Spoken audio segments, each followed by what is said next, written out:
Hi everybody.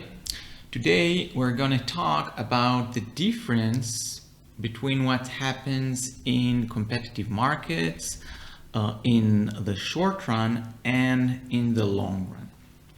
So when we talk in economics about the long run, we mean the period of time where everything can change.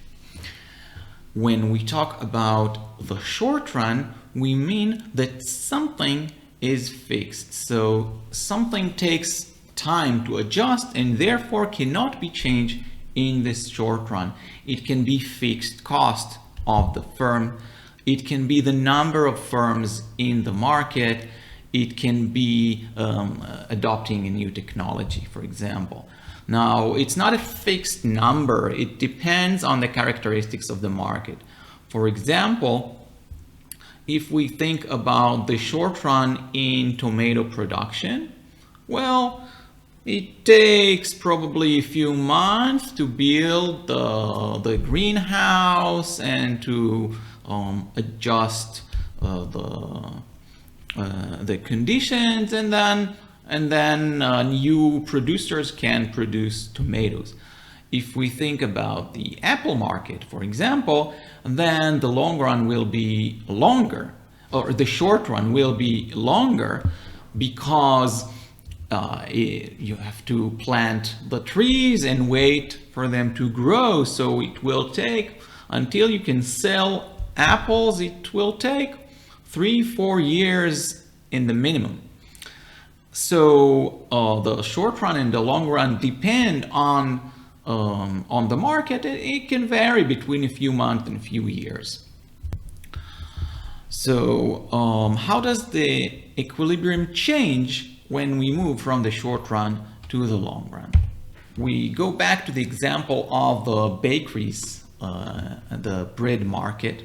On the right, we have the market equilibrium. In the market equilibrium, the quantity, the price is set for £2, and the quantity supplied by all the bakeries together is equal to 5,000 loaves of bread. And in this price, it is exactly equal to the quantity demanded. So the market is in equilibrium.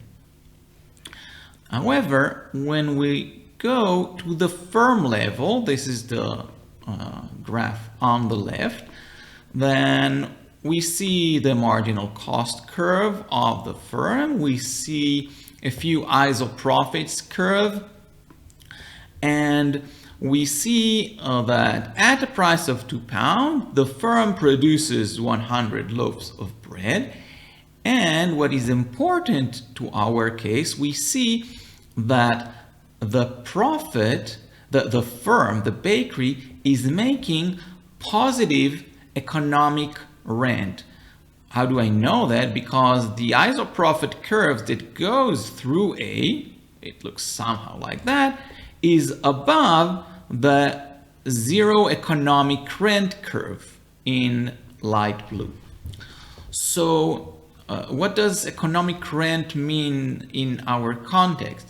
It means that the producers are making profit above and beyond their second best alternative. So a second best alternative, you can think of, for example, maybe the bakeries, their second best alternative is to open a pastry shop, to make cakes instead of bread. That's a very close alternative. The machines can be easily transformed maybe, and so this is their second best alternative. So in the fact that the bakeries have positive economic rent means that they make more profits than if they were working, if they were producing cakes. And this means that the cake producers are looking at the bakeries and they're saying, oh, they're making more money than I am. Maybe I can enter the bread market and produce as well. So some pastry shops move into the bakery market and they start producing bread. And what happens? So we assume that at the firm level, nothing changes. So we still have the same marginal cost curve, but now at a price of £2, each firm produces 100 loaves of bread, but instead of having 50 bakeries as the original condition, in the long run, more bakeries can enter. So for example, we will have 60 bakeries or 70 bakeries and or maybe 100 bakeries. And so now for the supply at the price of £2 will be 100 loaves of bread per bakery times 60 bakeries, for example. So the supply will be 6,000 instead of 5,000 at a price of £2. So the supply shifts, the supply increases at each price level. And it will look like that. So the supply increases, and the new equilibrium, point B, is at a lower price and a larger quantity. What happens at the firm level? We are at point B. There is also some isoprofit curve going through point B. And will that be the long run equilibrium? No.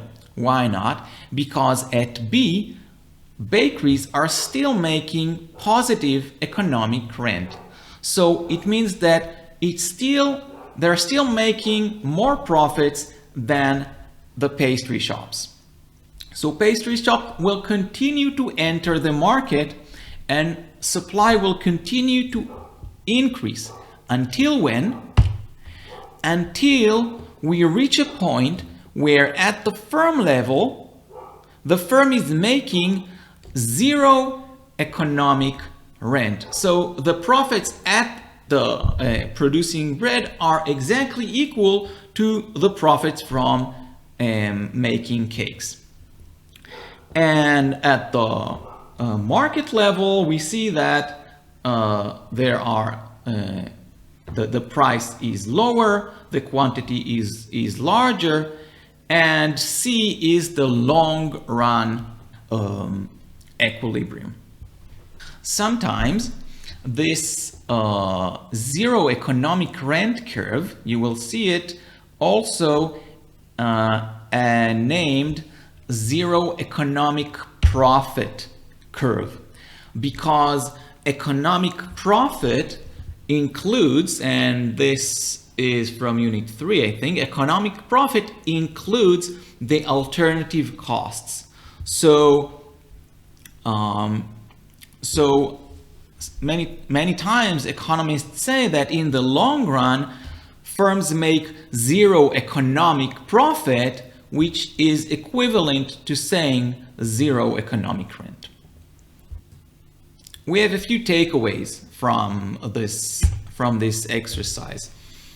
In the long run, the number of firms can change. So we expect that the long run equilibrium to be different from the short run equilibrium where the number of firms is fixed. If there is positive economic rent in the market, we expect new producers to enter the market. We expect the supply to increase for every price level. And we expect that in the new equilibrium, the quantity will be larger and the price is lower. And we expect that in the long run, economic rent in a competitive market, so in a market where there is free entry and producers can keep entering as long as there is positive economic rent, they will stop entering when the rent is zero, and therefore, in the long run, economic rent is equal to zero.